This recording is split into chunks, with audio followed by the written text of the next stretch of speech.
Hello student, আমি সন্দীপ আচারিয়া। তোমাদের সামনেই পরীক্ষা, অর্থাৎ আমি কথা বলছি সেকেন্ড সেমিস্টার যাদের মাইনর পলিটিক্যাল সায়েন্স আছে উত্তরবঙ্গ বিশ্ববিদ্যালয়ের আন্ডারে। তোমাদের কি কি পড়তে হবে?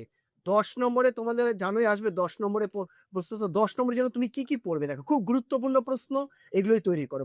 1 নম্বর প্রশ্ন বলছি, ভারতের সংবিধানের দার্শনিক ভিত্তি আলোচনা করো। ভেরি ভেরি ইম্পর্টেন্ট প্রশ্ন। 2 নম্বর যেটা করবে, ভারতের সংবিধানে বর্ণিত মৌলিক কর্তব্যগুলি আলোচনা করো। খুব ইম্পর্টেন্ট প্রশ্ন, এটা 6 মার্কসের জন্য কিন্তু খুব গুরুত্বপূর্ণ। এরপর পড়বে, ভারতের সংবিধানের প্রস্তাবনার লক্ষ্য এবং তাৎপর্য আলোচনা করো। এরপর যেটা পড়বে, ভারতের প্রধানমন্ত্রী, রাজ্যপাল, লোকসভা স্পিকারের কার্যাবলী এবং মুখ্যমন্ত্রী, এই যে আমি বললাম প্রধানমন্ত্রী, রাজ্যপাল, লোকসভা স্পিকারের এবং মুখ্যমন্ত্রীর কার্যাবলী এবং ক্ষমতা, এগুলো থেকে কিন্তু তোমাদের 6 এবং 10 মার্কসও কিন্তু দিতে পারে।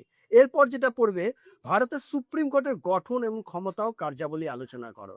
এই সুপ্রিম কোর্ট থেকে কিন্তু তোমাদের ছোট ছোট প্রশ্ন 3, 6, 2-এরও কিন্তু তোমাদের প্রশ্ন দেবে। এরপর পড়বে, ভারতের গণপরিষদের গঠন সংক্ষিপ্ত আকারে আলোচনা করো। নেক্সট যেটা পড়বে, রাজ্যপালের স্বেচ্ছাধীন ক্ষমতা আলোচনা করো। 6 মার্কসের জন্য খুব ইম্পর্টেন্ট কিন্তু এটা। এরপর পরে ভারতের নাগরিকদের মৌলিক কর্তব্য সমূহ আলোচনা করো, এটাও খুব ইম্পর্টেন্ট প্রশ্ন। এছাড়া যেটা তুমি এর সাথে কিছু প্রশ্ন করে রাখতে পারো, যেটা হচ্ছে গিয়ে পঞ্চায়েত ব্যবস্থা। ভারতের পঞ্চায়েত ব্যবস্থা খুব ইম্পর্টেন্ট। যেমন মনে করো পৌরসভা, যেটা আমি বলছি পৌরসভার থেকে বলছি, পৌরসভার গঠন, ক্ষমতা ও কার্যাবলী আলোচনা করো। ভারতীয় সংবিধানের দার্শনিক ভিত্তি আলোচনা করো, এটা তো আমি আগেও বলেছি। এটা পড়ে রাখবে, পঞ্চায়েতের আয়ের উৎসগুলি কি কি, পঞ্চায়েত সমিতি কাকে বলে, গ্রাম সংসদ, এগুলো আমি 6 মার্কসের বলছি কিন্তু। গ্রাম সংসদ 6 মার্কসের জন্য, ন্যায় পঞ্চায়েত 6 মার্কসের জন্য, পঞ্চায়েত সমিতি 6 মার্কসের জন্য পড়বে। গ্রাম পঞ্চায়েত আয়ের উৎসগুলি আলোচনা করো।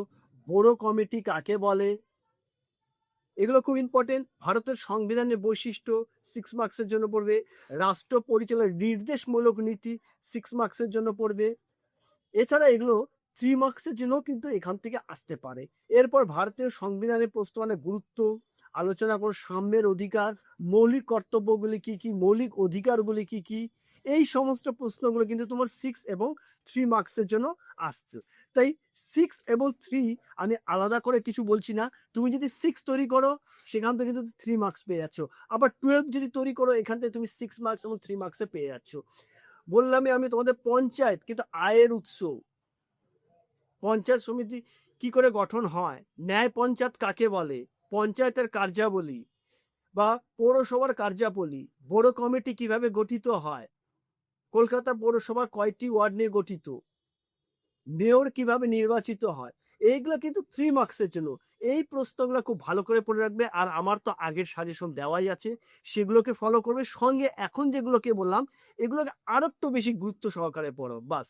আর তোমাদের পরীক্ষার কথা কিন্তু তাহলে টেনশন নিতে হবে না।